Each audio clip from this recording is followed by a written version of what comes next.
समुद्र के नीचे डूबी हुई नगरी, पत्थर की दीवारें और बंदरगाह के निशान, और दावा कि ये वही द्वारिका है जहाँ भगवान कृष्ण राज करते थे। लेकिन रुक जाइए, अगर मैं आपसे कहूँ कि कुछ हिस्टोरियंस के मुताबिक ये मानना है कि समुद्र के नीचे ये जो संरचनाएं मिली हैं, ये भगवान कृष्ण की द्वारिका नहीं बल्कि एक मेडिवल पोर्ट सिटी भी हो सकती है। आप सब इस बात को मानेंगे? और अगर मैं आपसे कहूँ कि इस डिबेट ने आर्कियोलॉजी, हिस्ट्री और धर्म के बीच में एक ऐसी जंग छेड़ दी है जो आज तक खत्म नहीं हुई है। लाखों लोग हैं जो ये मानते हैं कि द्वारिका मिल चुकी है। दूसरी तरफ एक गुट ऐसा है रिसर्चर्स का, वो ये बोलता है कि एविडेंस दिखाइए। सबसे हैरान करने वाली बात यहाँ ये है कि जिस जगह को हम कृष्ण की द्वारिका मानते हैं, उसके आसपास कई अलग युगों की बस्तियां और पोर्ट्स मिल चुके हैं। तो सवाल ये है, क्या कृष्ण की द्वारिका सच में समुद्र में डूब गई थी या फिर हम एक पुरानी पोर्ट सिटी को महाभारत की द्वारिका समझ बैठे हैं? तो आज इस वीडियो में सिर्फ हम इमोशंस नहीं, एविडेंस को देखेंगे। तब तक आप लोग खुद डिसाइड करिएगा कि क्या द्वारिका हमारा कोई इतिहास है या फिर कोई मिथ, या फिर इन दोनों के बीच में छुपा हुआ एक ऐसा सच जो आज तक हम लोगों को नहीं पता। So hello everyone, I am Anjali and you are watching Seeking Facts. आज इस वीडियो में हम जानने वाले हैं, क्या समुद्र के नीचे जिस द्वारिका की बात करी जाती है वो सही में कृष्ण जी की बसाई हुई द्वारिका है या फिर कोई एक मेडिवल पोर्ट सिटी। तो आइए सबसे पहले हम ये समझने की कोशिश करते हैं कि आखिर द्वारिका का कॉन्सेप्ट आया कहाँ से है। महाभारत, हरिवंश और भगवत पुराण के अनुसार देखें तो कृष्ण जी ने मथुरा छोड़कर अरेबियन सी के किनारे एक नई राजधानी बसाई। ये नगरी थी द्वारिका। कहानी के अनुसार ये नगरी बहुत समृद्ध थी, सोने का महल था, मजबूत दीवारें थी, बड़ा समुद्री व्यापार भी था, और फिर कृष्ण के स्वर्गारोहण के बाद पूरी नगरी समुद्र में समा गई। कहानी में नगरी डूबने का वर्णन है, और हजारों साल बाद समुद्र के नीचे अगर कोई नगरी मिलती है तो ये बहुत नेचुरल सी बात है कि लोग इन दोनों को जोड़ने की कोशिश करेंगे। लेकिन यहाँ सबसे बड़ा सवाल फिर से वही खड़ा होता है कि इसका एविडेंस क्या है। क्या आर्कियोलॉजी भी यही मानती है कि वो जो नगरी समुद्र में डूबी थी, कृष्ण जी की द्वारिका, और जो आज की द्वारिका मिली है, क्या वो सेम है? इस चीज की आर्कियोलॉजिकल खोज की शुरुआत होती है 1980 में। 1980 में मरीन आर्कियोलॉजिकल यूनिट ने गुजरात की कोस्ट पर एक सर्वे शुरू किया, और उन्हें वहां कुछ ऐसा मिला जिसने पूरे देश का ध्यान खींच लिया। नीचे stone blocks, wall, anchors, jetty like structure मिलने लगे। लीड कर रहे थे आर्कियोलॉजिस्ट SR राव। उन्होंने दावा किया कि ये अवशेष कृष्ण की द्वारिका हो सकते हैं। मीडिया ने हेडलाइन चला दी, lost city of Krishna found.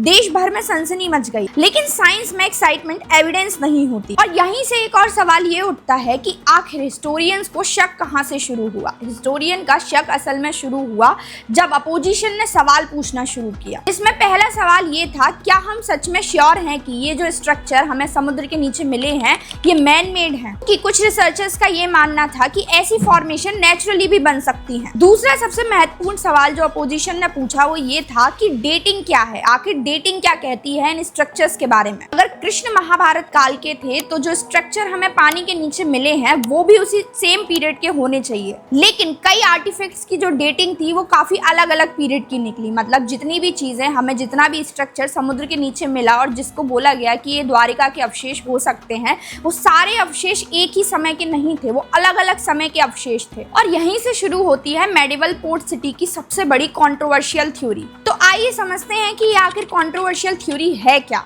कुछ हिस्टोरियंस ये कहते हैं कि जो मिला है वो कृष्ण की द्वारिका नहीं बल्कि गुजरात कोस्ट पर स्थित एक पुरानी मैरीटाइम ट्रेडिंग सिटी है। और सच कहें तो ये थ्योरी पूरी तरीके से बेकार भी नहीं लगती है। अरेबियन सी कोस्ट हजारों सालों से ट्रेड का हब रहा है। Roman trader, Arab traders, Indian merchant सब यहाँ आते थे।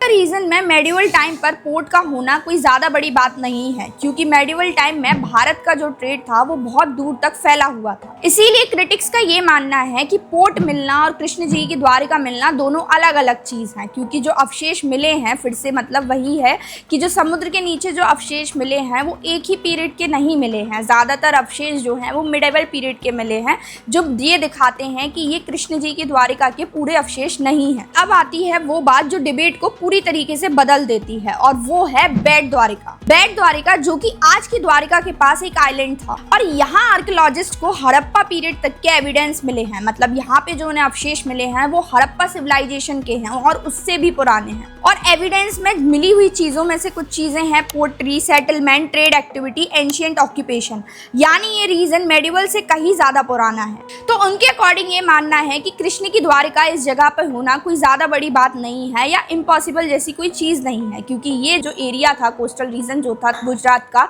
ये हमेशा से एक बहुत बड़ा इनहेबिटेड एरिया रहा है। यहाँ हमेशा से एंशियंट टाइम से लेके मिडाइवल टाइम तक अभी तक हमेशा एक सेटलमेंट रही है। तो वहाँ पे द्वारिका नगरी भी हो सकती है कृष्ण जी। यहाँ एक और सबसे बड़ा सवाल आता है जो कि एक लॉजिकल क्वेश्चन भी है, वो ये है अगर द्वारिका मिल गई है तो आखिर कंट्रोवर्सी क्यों है? जवाब सिंपल है, अभी तक कोई भी एविडेंस इतना मजबूत नहीं मिला है जो सीधे ये बात को सिद्ध कर दे कि यहाँ पे कृष्ण जी की द्वारिका भी थी। यही सबसे बड़ा रीजन है कि जिसकी वजह से एकेडमिक वर्ल्ड और भारत में दो गुट बने हुए हैं। एक गुट वो है जो ये मानता है कि द्वारिका ये कृष्ण जी वाली थी, और दूसरा गुट वो है जो ये मानता है कि यहाँ द्वारिका नहीं बल्कि एक मिडिवल पोर्ट सिटी है। द्वारिका के एग्जिस्टेंस को नकारा जाएगा तो यहाँ सबसे बड़ा सवाल जो है वो महाभारत पे भी उठता है। ये पूरे महाभारत की हिस्टोरिसिटी की डिबेट है। क्या महाभारत हमारी सिर्फ एक हिस्टोरिकल मेमोरी है या फिर उसमें माइथोलॉजी और रियल एविडेंस दोनों मिले हुए हैं? द्वारिका का जवाब शायद इस बड़े सवाल का भी जवाब दे सकता है। ऐसा भी हो सकता है कि द्वारिका जो कृष्ण जी की द्वारिका है वो भी वहाँ रही हो और उसके बाद के जो सेटलमेंट्स रहे हों वो भी उनके भी अवशेष मिले हों। तो इस बात का पूरी तरीके से नकारना कि कृष्ण जी की द्वारिका वहाँ नहीं थी, सिर्फ मेडिवल पोर्ट था, ये भी पूरी तरीके से गलत होगा। लेकिन इस बात को भी हम नज़रअंदाज नहीं कर सकते हैं कि वहाँ पे हमें मेडिवल पोर्ट के भी अवशेष मिले हैं। अब तक हमने दोनों साइड देख ली, एक तरफ फेथ था, एक तरफ आर्कियोलॉजी थी, एक तरफ स्क्रिप्चर्स थे और एक तरफ साइंटिफिक क्वेश्चन था।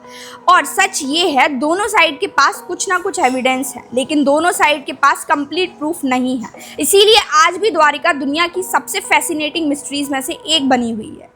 हो सकता है कल समुद्र के नीचे कोई नया इंस्क्रिप्शन मिल जाए, हो सकता है कोई नया एक्सकेवेशन पूरी कहानी बदल दे, या हो सकता है द्वारिका का सच हमेशा समुद्र की गहराइयों में छुपा रह जाए।